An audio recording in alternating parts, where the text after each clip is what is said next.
जो बंगाल में जो हुआ वो पूरे देश की एक नाराज़गी थी। वो किसानों की नाराज़गी थी, देश के नौजवान की नाराज़गी थी, जो देश का दलित है, देश का आम वर्ग है, देश का किसान है, ये पूर्ण रूप से उसकी नाराज़गी थी। और जो संयुक्त मोर्चे के लोग वहाँ पे गांव-गांव गए और उन्होंने वहाँ पे मेहनत करी तो उसका रंग वो दिखा। वहाँ पे बीजेपी को हार हुई और वहाँ पे जो ममता बनर्जी है उसकी वहाँ पे जीत हुई। तो ये एक किस्म से संयुक्त मोर्चे की, किसान की और देश की आम जनता की जीत वहाँ पे है। यही हाल उत्तर प्रदेश के चुनाव में रहा, जो पंचायत के चुनाव है या प्रधानी के चुनाव है, उसमें भी यही है कि बहुत करारी हार बीजेपी की हुई है और बहुत जगह धोखाधड़ी से इन्होंने अपने लोग जिताए।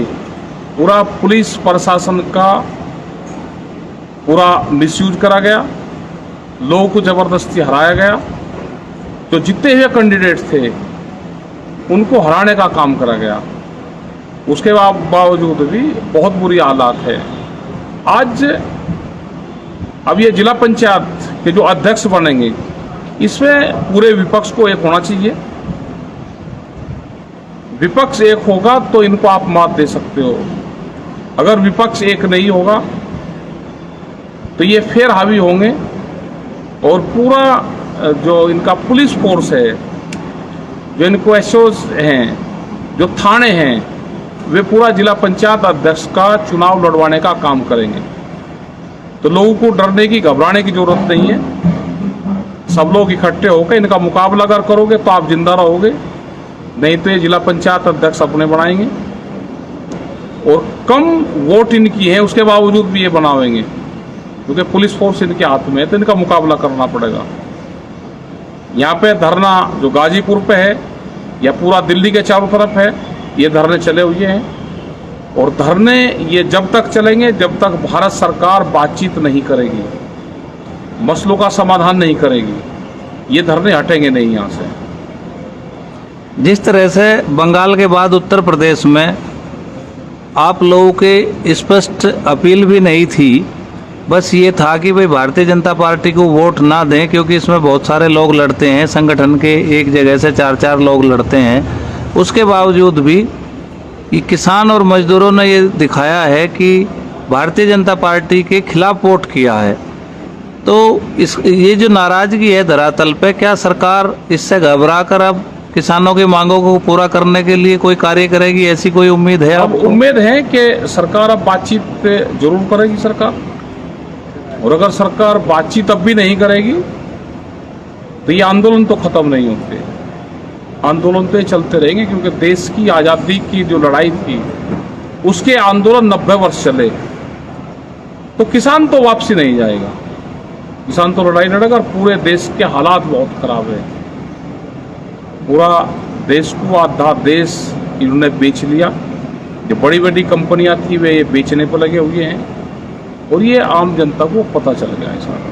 नहीं तो जो आपने एक फिर वही कारपोरेट की बात आती है, आप बार बार इसको कहते हो, जिन कंपनियों को सरकार बेचना चाहती थी आज वही कंपनियां जीवनदायिनी साबित हुई हैं और उन्होंने जो उनके यहाँ पे ऑक्सीजन यूज होती थी उसको मेडिकल ऑक्सीजन में कन्वर्ट करके स्टील उद्योग ने, भेल ने और तमाम जो ऐसी कंपनियां थी जो बिकाऊ थी, जिनकी लिस्ट पे थी, आज वही ऑक्सीजन दे रही हैं। तो अगर सरकार के पास ये स्ट्रक्चर नहीं रहेगा तो हालात और ख़राब होंगे।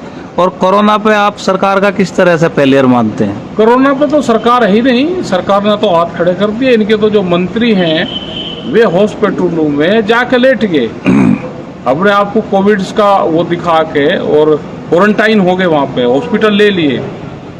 बहुत ये भ्रष्टाचार हॉस्पिटल में हुआ। अब तो ये प्राइवेट हॉस्पिटल में इसमें ज़्यादा ये हुआ है। क्यों नहीं करा जाते? क्यों इसके ऑक्सीजन के हॉस्पिटल अलग से बनाए जाते? जितने हमारे यूनिवर्सिटी हैं जो आज जिसमें बच्चे नहीं पढ़ रहे वे खाली है, उनको आप ऑक्सीजन के हॉस्पिटल बना दो। वो एक प्राथमिकता है। जब यहाँ पे ऑक्सीजन बैंक की बात आप कर रहे हैं, ऑक्सीजन बैंक तो जैसे यहाँ पे गुरुद्वारा यहाँ इंदिरापुरम में गाजियाबाद में है, ये सड़क के ऊपर करीब 6000 से ज़्यादा लोगों की जान इन्होंने बचा दी अब तक। तो हम हर शहर में उसमें बना सकते हैं, हर कस्बे में उसमें बना सकते हैं कि उसको ऑक्सीजन सिलेंडर ही तो चाहिए उनको। जी। आप उनको ऑक्सीजन सिलेंडर अवेलेबल करवा दो, ऑक्सीजन बैंक आप बनाओ, जैसे श्री राम कॉलेज मुजफ्फरनगर में है, या और जितने भी इंजीनियरिंग कॉलेज है उनकी बिल्डिंग वहाँ पे है, उनके वहाँ पे बच्चों के हॉस्टल वहाँ पे है, आप उसको बना दो। उसमें जो भी मरीज आ रहा है उसको लुटा दो। जो ऑक्सीजन की जरूरत है, ऑक्सीजन के बगैर लोग मर रहे हैं तो उनको ऑक्सीजन मिल जाए। आगे किसी को हॉस्पिटल में रेफर करना है वहाँ पे कर दो, उसका कोविड सेंटर नाम दे दो, ऑक्सीजन बैंक नाम दे दो, ऑक्सीजन के हॉस्पिटल आप उनको दे दो, हल्की सी उनके मेडिसिन दे दो, तो ये दे सकते हैं। लेकिन सरकार हाथ खड़े करके और सरकार पब्लिक को बीच में छोड़ के भाग गई है। अच्छा, तो आपका इस सरकार को देखना चाहिए क्या इस तरह की सरकारें होती है। आपकी मंशा ये है कि अगर किसी को सांस नहीं आ रहा तो आते ही उसको पहले ऑक्सीजन मिल जाए, दे दो उसको, इस तरह के हॉस्पिटल बनने चाहिए, हॉस्पिटल बन जाए। उसमें कुछ नहीं करना। आप यहाँ पे दे रहे हैं, आप उससे एक सिलेंडर से, जैसे अब भी दे रहे हैं, एक सिलेंडर से 20-20 बेड को आप दे सकते हो। एक सिलेंडर से 20 आदमी की जान बच सकती है। 1 घंटे में एक सिलेंडर खत्म नहीं होता। उसमें उनको दवाई की भी आप जरूरत नहीं है, वे ठीक हो जाते हैं। ऑक्सीजन लेवल बढ़ जाएगा, उनको घर भेज दो, डिस्चार्ज कर दो। अभी एक बात और सामने आई है कि जो दूसरे देशों से मदद आ रही है वो जहाज भरे हुए एयरपोर्ट पर खड़े हैं और उनमें ऑक्सीजन जनरेटर हैं और तमाम इक्विपमेंट है, किट हैं, वैक्सीन वॉल्व हैं, और केवल वो इसलिए खाली नहीं हो पा रहे कि भारत सरकार ने अब तक कोई पॉलिसी डिसाइड नहीं की है। अमेरिका ये चाहता है कि सभी राज्यों को समान रूप से चीज़ें मिलें और वो पॉलिसी भारत सरकार से मांग रहा है, क्योंकि उसको अब लगता है कि अमेरिका को भी देश की सरकार पे विश्वास नहीं रहा और उसका ये कहना है कि अगर आपने बिना पॉलिसी के दिया तो भाजपा शासित राज्यों की ही मदद होगी। तो उसने एक प्लान मांगा है और पिछले 25 तारीख अप्रैल को लास्ट जहाज आया था, उसके बाद मदद नहीं पहुंच पा रही है। तो इसके बारे में आप क्या कहना चाहेंगे? मोदी सरकार क्या पूरा विश्वास खो चुकी है? नहीं, पूरा विश्वास खो चुकी है। बाहर से कुछ चीज आ रही है तो कहाँ मदद मिल रही है, कहाँ सामान जा रहा है। मतलब एक ऑक्सीजन और ऑक्सीजन किट भी नहीं बढ़ रही।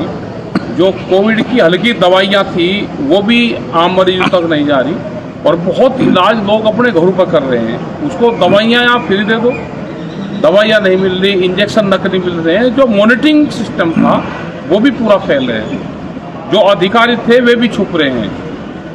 तो इस पे सरकारों को काम करना चाहिए। और जो वॉलंटियर्स का जो काम है, भारतीय किसान यूनियन के लोग और भी स्वयंसेवी संगठन है, वे काम करना चाहते हैं। अगर सरकार गाइडलाइंस देगी तो उस पर काम करेंगे। यहाँ पे भी हम दे रहे हैं, मदद करवा रहे हैं। जो लोग आ रहे हैं उनकी मदद यहाँ पे करते हैं, तो उस पर काम करना चाहिए। तो आप ये चाहते हैं कि सरकार जो है कोविड का एक सर्टिफाइड इलाज का पर्चा दवाई जारी करे, जिससे कोई भी स्वयं सहायता समूह या कोई भी संगठन जनता को उपलब्ध करा सके। अगर ऐसा नहीं होगा तो उनके ऊपर मुकदमे दर्ज होने का खतरा है, ऐसा भी आप चाहते हैं? हाँ, बिल्कुल होना चाहिए। अधिकारी की जिम्मेदारी है। वे कुछ किट बनी है और उन किट में आप सामान रख दो। एक किस्म से आप कोई भी कोविड का हो तो उसको आप दे दो। एक उसमें सैनिटाइजर दे दो, कुछ उसमें दवाइयाँ उसमें दे दो, कुछ उसमें मास्क दे दो, ये सारी चीज़ें दे दो। नहीं, अभी एक बात आपने कही कि बहुत सारे संगठन करना चाहते हैं, लेकिन उनको इस बात का खतरा है कि अगर किसी की डेथ होगी तो उनके ऊपर मुकदमा ना हो जाए। तो सरकार को एक सामान्य लक्षण के लिए एक पर्चा जारी करना चाहिए। एक पर्चा जारी करें, उस पर डॉक्टरों की टीम बना दो। कोई मुकदमे नहीं कर रहा। आप अगर देखोगे और डॉक्टर अगर ठीक काम करें तो कोई वो नहीं कर रहा। एक बीमारी है, इस बीमारी से सब लोग उसमें मदद करेंगे। सब लोग, आज भी तो लोग मर रहे हैं। आप जितनी हेल्प कर सकते हैं डॉक्टर, वे हेल्प करें। उसमें सरकारी अधिकारी हैं, वे हेल्प करें उसमें। अंतर्राष्ट्रीय स्तर पर देखा जाए तो जो कोविड का रिकवरी रेट है वो 99% है, यानी कि 99% लोग ठीक हो सकते हैं। तो जिस बीमारी का रिकवरी रेट 99% हो, उसको महामारी की तरह से ट्रीट किया जाना, और जितनी मौतें हो रही हैं इसका मतलब ये है कि देश में कोई व्यवस्था ही नहीं थी, इसलिए लोग मर रहे हैं। व्यवस्था नहीं है, व्यवस्था नहीं, इसीलिए ज़्यादा डेथ हो रही है। और ज़्यादातर लोग ऑक्सीजन नहीं है, उससे लोगों की डेथ हो रही है। और आज भी उद्योगों पर बहुत ऑक्सीजन जा रही है। अब तो बंद करके उद्योगों की बंद करके और ऑक्सीजन वैसे देनी चाहिए। जी धन्यवाद। हमारे साथ थे राकेश टिकेत जी। और आज कोरोना बंगाल और उत्तर प्रदेश के पंचायत चुनाव पर जो बेबाकी से बात रखी है, आपसे आग्रह है कि इसको आगे तक पहुंचाएं और जो देश में एक संकट है उस संकट में आप सब लोग जो है साथ दें। और आप भारतीय किसान यूनियन के लोगों से क्या अपील करते हैं जी? भारतीय किसान यूनियन के लोग ये हैं कि अपने खेत को देखें, अपने धरनों को देखें, और जो लोग आज बीमारी के उनकी मदद करें, और क्या क्या उनको दवाई है वो दवाई अवेलेबल उनको जरूर करवाएं। इसमें दान पुण्य भी करें। गरीब आदमी बीमार हो रहा है, उसके पास में पैसा नहीं है, तो उसकी भी मदद करें। आज ये ना करें कि मेरे पास में पैसा है, पड़ोसी का नहीं है। आज ये समझेगा अगर पड़ोसी बीमार है तो कल मैं भी होऊंगा, तो पड़ोसी का ठीक होना जरूरी है। अगर पड़ोसी बीमार होगा तो वो बीमारी मेरे घर पे भी आएगी। तो हम पड़ोसी को ठीक करें, अपने पैसे से ठीक करें, उसकी मदद करें हर संभव। और ये नहीं होगा तो आने वाले टाइम पे ये बीमारी ज़्यादा फैलेगी और इससे ज़्यादा लोगों की डेथ होगी। धन्यवाद।